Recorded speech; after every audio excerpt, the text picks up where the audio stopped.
Hi friends, welcome to DD Study Vlogs. இந்த வீடியோவில் நம்ம என்ன பார்க்க போறோம்னா ப்ரீவியஸ் இயர்ஸில் கேட்கப்பட்ட 5 பாலிட்டி கொஸ்டின் தான் பார்க்க போகிறோம்.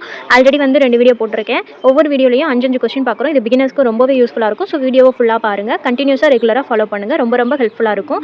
பிகாஸ் பாலிட்டியில் வந்து 15 கொஸ்டின் கேட்க போகிறதா அவங்க மென்ஷன் பண்ணி சிலபஸில் கொடுத்துருக்காங்க, ரிவைஸ்டு சிலபஸில். ஸோ பாலிட்டிக்கு ரொம்ப இம்பார்ட்டன்ட் கொடுத்து படிங்க.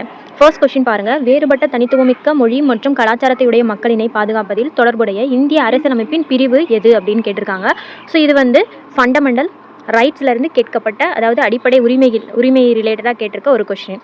அடிப்படை உரிமை பற்றி 10th ஃபர்ஸ்ட் லெசன் குடிமையில், அதாவது பாலிட்டியில் ஃபர்ஸ்ட் லெசனில் கொடுத்துருப்பாங்க. இதில் பாருங்கள், ஆர்டிக்கல் 29 எதில் வருதுன்னா மொத்தம் 6 அடிப்படை உரிமை. அதில் 5வதுல கல்வி மற்றும் கலாச்சார உரிமை. அதில் பிரிவு 29 சிறுபான்மையினரோட எழுத்து, மொழி மற்றும் கலாச்சார பாதுகாப்புக்குரியது. ஆர்டிக்கல் எதுன்னு பார்த்தீங்கன்னா பிரிவு 29. ஸோ ஆர்டிக்கல் 29 வந்து எதை குறிக்கும்னா சிறுபான்மையினருக்கான எழுத்து, மொழி மற்றும் கலாச்சாரம். So letter, language and culture, LLC அப்படின்னு ஞாபகம் வச்சுக்கோங்க. எல்எல்சி இதுதான் ஆர்டிக்கல் 29. ஸோ மொழி மற்றும் கலாச்சாரத்தை வந்து பாதுகாக்கிறதுக்கு வந்து எந்த ஆர்டிக்கல்னா ஆர்டிக்கல் 29 அல்லது 29(1).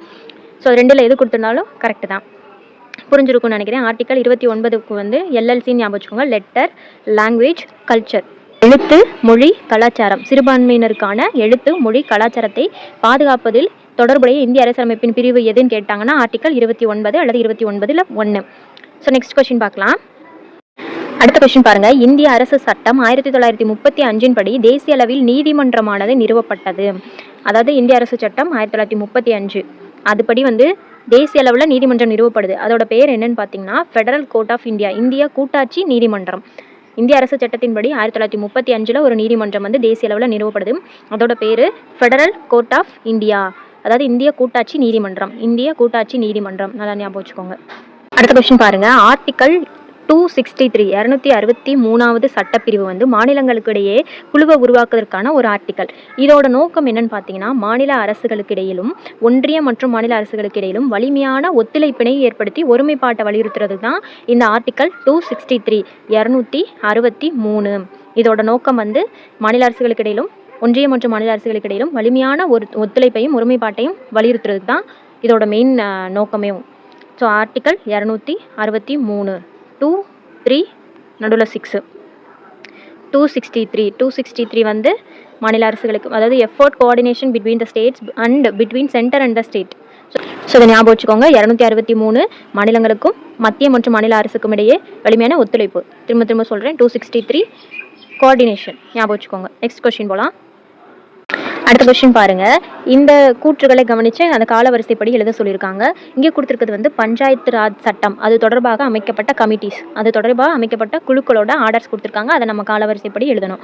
ஸோ இதுக்கு வந்து நான் ஒரு ஷார்ட்கட் கூட போட்டிருக்கேன். இதுக்கு வந்து எப்படி நீங்கள் ஞாபகம் வச்சுக்கலாம்னா இந்த குழுக்களை பார்ஸ் கமிட்டி அப்படின்னு ஞாபகம் வச்சுக்கோங்க. பல்வேந்த் ராய் மேத்தா, அசோக் மேத்தா, அதுக்கப்புறம் வந்துட்டு Rao committee, LM Singhvi committee, இந்த ஆர்டர் தான் வரும். ஸோ ஃபஸ்ட்டு வந்து பல்வேந்த் ராய் மேத்தா 3, அதுக்கப்புறம் வந்து அசோக் மேத்தா 1, அதுக்கப்புறம் வந்துட்டு இங்கே கொடுத்துருக்கிறது சிங்வி கொடுத்துருக்காங்க. ஸோ 3, 1, 2 இந்த ஆர்டர் தான் correct. Balwant Rai Mehta, Ashok Mehta, Rao committee, Singhvi committee, அவ்வளோதான். ஸோ நெக்ஸ்ட் கொஸ்டின் போகலாம்.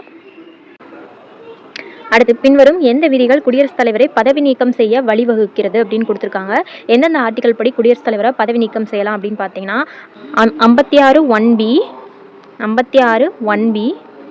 61 இந்த 2 ஆர்டிக்கல் படி குடியரசுத் தலைவரை பதவி நீக்கம் செய்யலாம். இது எப்படி ஞாபகம் வச்சுக்கலாம்னா அஞ்சான் என்ஜர் 1/1 குடியரசுத் தலைவரை பதவி நீக்கம் செய்யலாம். அஞ்சார் 1b, அஞ்சான் என்ஜர் அஞ்சார் ஓகேவா, அதை தான் அஞ்சான் என்ஜர்னு சொல்கிறேன். அஞ்சார் 1b 1/1 குடியரசுத் தலைவரை பதவி நீக்கம் செய்யலாம்.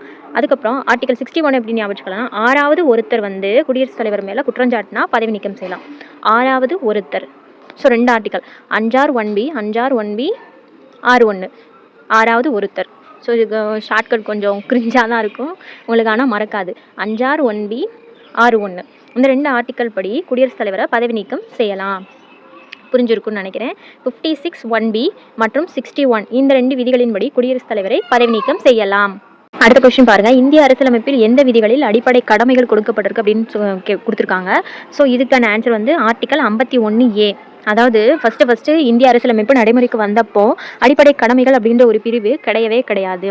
இந்திரா காந்தி பீரியட், அதாவது காங்கிரஸ் பீரியட்ல 1976 வந்துட்டாலே அது 42வது அரசியலமைப்பு சட்ட திருத்தம். 42வது சட்ட திருத்தத்தின்படி சேர்க்கப்பட்டது தான் ஃபண்டமெண்டல் டியூட்டிஸ். இந்த ஃபண்டமெண்டல் டியூட்டிஸ் எந்த நாட்டில இருந்து எடுக்கப்பட்டது அப்படின்னு பார்த்தீங்கன்னா சோவியத் யூனியன், ரஷ்யா, யூஎஸ்எஸ்ஆர்ல இருந்து தான் எடுக்கப்பட்டது.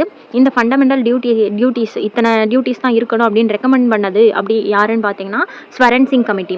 ஸ்வரன் சிங் கமிட்டி தான் 1976ல் சில டியூட்டிஸை ரெக்கமெண்ட் பண்ணி இதை வந்து ஆட் பண்ணுங்க, இந்திய அரசியலமைப்பு சட்டத்தில் ஆட் பண்ணிக்கிறணும் அப்படின்னு சொல்லி 42வது அரசியலமைப்பு சட்ட திருத்தத்தின்படி சேர்க்கப்பட்டது. 51வது ஆர்டிகல் கீழே 51A சேர்க்கப்பட்டது. மொத்தம் 11 அடிப்படை கடமைகள் இருக்குது. ஸோ 42வது அரசியலமைப்பு சட்ட திருத்தத்தின்படி தான் சேர்க்கப்பட்டது. அது இந்திய அரசியலமைப்பு நடைமுறைக்கு வந்தபோது அடிப்படை கடமைன்னு ஒரு பார்ட்டே கிடையவே கிடையாது. ஸோ புரிஞ்சிருக்குன்னு நினைக்கிறேன். திரும்பவும் சொல்கிறேன், ஃபண்டமெண்டல் டியூட்டிஸு இந்திய அரசியலமைப்பு சட்டம் நடைமுறைக்கு வந்தபோது கிடையவே கிடையாது. இதுக்கு வந்து எந்த நாட்டிலேருந்து எடுக்கப்படுது அப்படின்னு பார்த்தீங்கன்னா சோவியத் யூனியன், ரஷ்யா. அதாவது ரஷ்யா கூட்டமாக இருக்கிறப்போ நம்ம கடமையை செய்யணும், லைனில் நிற்கணும். ஸோ ரஷ்யாவிலேருந்து எடுக்கப்பட்டது தான் அடிப்படை கடமை. 1976ல் 42nd அமெண்ட்மெண்ட் படி சர்தார் ஸ்வரன் சிங் கமிட்டி ரெக்கமெண்ட் பண்ண சில கடமைகளை தான் வந்துட்டு 51Aவின் கீழே 11 கடமைகளாக சேர்த்துருக்காங்க. ஸோ எல்லாம் உங்களுக்கு புரிஞ்சிருக்குன்னு நினைக்கிறேன். ஷார்ட்கட்லாம் கொஞ்சம் கிரிஞ்சாக இருந்தாலும் உங்கள் மைண்டில் ஸ்டோர் ஆனால் எனக்கு அதுவே போதும். நெக்ஸ்ட் வீடியோவில் பார்ப்போம். டாட்டா பாய்.